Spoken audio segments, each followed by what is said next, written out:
Since the moment we all witnessed Damar Hamlin, safety for the Buffalo Bills, fall onto the field and suffer a cardiac arrest, we've been thinking, what would have we done in that situation? It was immediate CPR and an AED that probably saved his life. We are in the offices of the American Heart Association. I'm with Erin Gabert, and CPR is so critical in a situation where there's cardiac arrest. It's incredibly vital. Roughly 350,000 people each year suffer a cardiac arrest outside of the hospital. Mm-hmm. So it's really important that people, just everyday lay people like you and me, mm-hmm. understand the basics of hands-only CPR and know to look for an AED, call 911, mm-hmm. all those basic things that are really pretty simple steps but can make a tremendous impact on someone's life. I think it's also important to note two things. Number one, you do not have to be certified to save a life. Chest compressions without the breathing is fairly easy to do, and we're going to show you how to do it this morning. What's the first thing you do when you see somebody collapse into the ground? Very first thing you want to do is check for a pulse, try to see if they're breathing,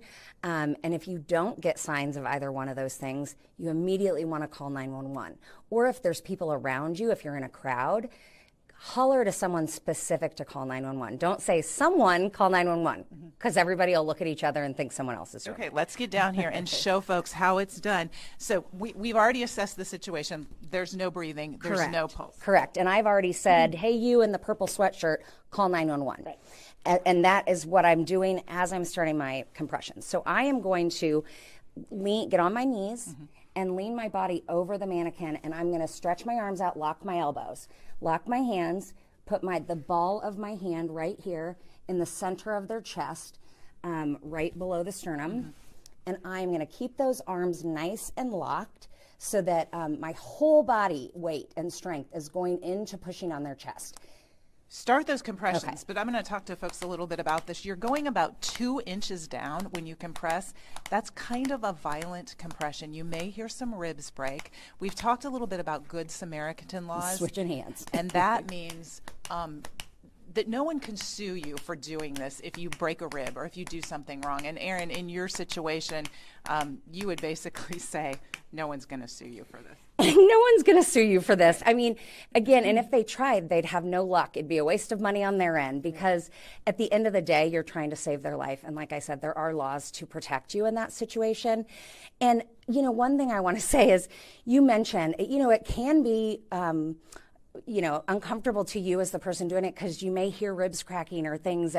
But you have to remember, you can't do anything to them that's going to make them worse off than they already are. Absolutely. Okay, let's get up and talk about the AEDs real quickly. But I think another thing as we're walking over there to note is that people are less likely to save a woman because they're less likely to want to put their hands on her chest. Yes, which, is lovely that, people want to be, respectful of women's bodies. But if we are in cardiac arrest, we want somebody to do anything they can. So if that means they have to take a sweater off of us and do compressions on our chest, please do it. Right. We want our lives saved as well. Absolutely. Okay. The other thing that definitely saved Damar Hamlin's life is an AED. So this machine right here is in almost every restaurant, every public place, every library, every airport, and people may be a little intimidated by this because it does provide an electric shock. Tell us why we don't need to be intimidated by an AED. So these are created to be dummy-proof, so to speak.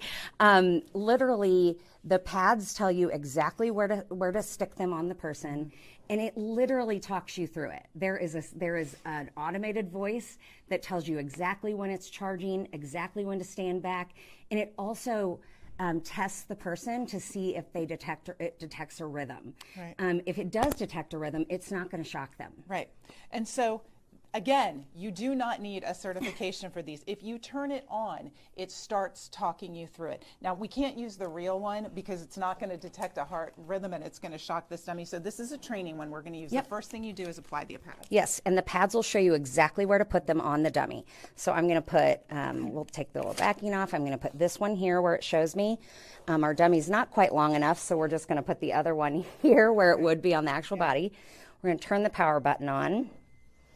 And you're going to hear it. Analyzing heart rhythm. See, it's analyzing the heart rhythm right now. Analyzing interrupted. And I think it's because the other pad's on the table. Yes, I'm sure. Yeah. I'm Yeah. sure it's because.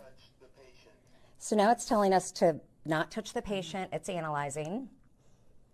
Analyzing heart rhythm. So see, there's nothing really. Shock advised. Now it's telling us it's going to shock. What do we do? Charging. So we're going to step back and have everybody step Stay back. clear of patient. And it even tells us to do that. You can see how simple this Deliver is. shock now. So then it Press tells the me, orange button now. see, it told me to press orange Shock buttons, so I'm doing it. delivered. Begin CPR. Okay. So now it's delivered the shock. So it's telling me now, okay, go ahead and start those chest compressions again, because you need to do the chest compressions in between. So then it's going to, and it's even beeping to the rhythm that I need to be pushing to. And so after about, I believe, a minute of that beeping, it's going to reevaluate for a rhythm or not.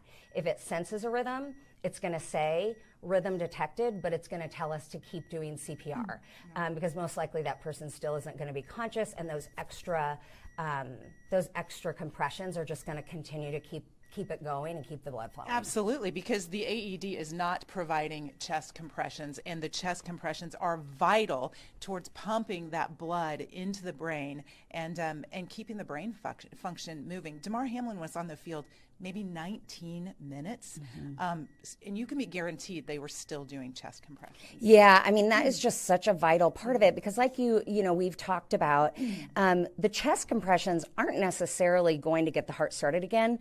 That's what the AED does. What the chest compressions do is keep the oxygen and blood flowing, because if your heart's not beating, then your blood's not flowing and oxygen's not getting to your brain. So that's why on FOX4, we've heard a lot about how the doctors have been saying, his neurological function seems to be okay. Yeah, normal. And that's why they're saying that. People might be confused about neurological function and what that has to do with anything.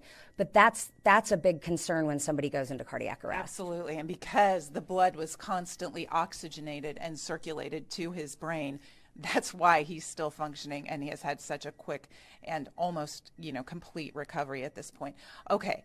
One more thing we want to talk about is you can get one of these at home for yourself for like $40 or $45. How do folks do that so they can practice at home? So you can go to heart.org/CPR, and there you can find everything about CPR. You can learn about certification classes if you do want to be certified. Again, you don't have to be. You can find at-home training kits. You can find larger community training kits, and they're all meant to be just very turnkey, very focused on people who just need to learn that compression-only CPR. Right. And I think the key is you do not have to be certified to help somebody survive. Again, if you see somebody collapsed, the first thing you do is you're going to check for a pulse and a heart rate. If that does not exist, have somebody call 911 immediately and start those chest compressions. Have them get an AED if that's involved. Usually within 3 or 4 minutes, there's a professional there to take over. It's vigorous and it's violent, but you can do it because it's going to save somebody's life. I hope this has helped you.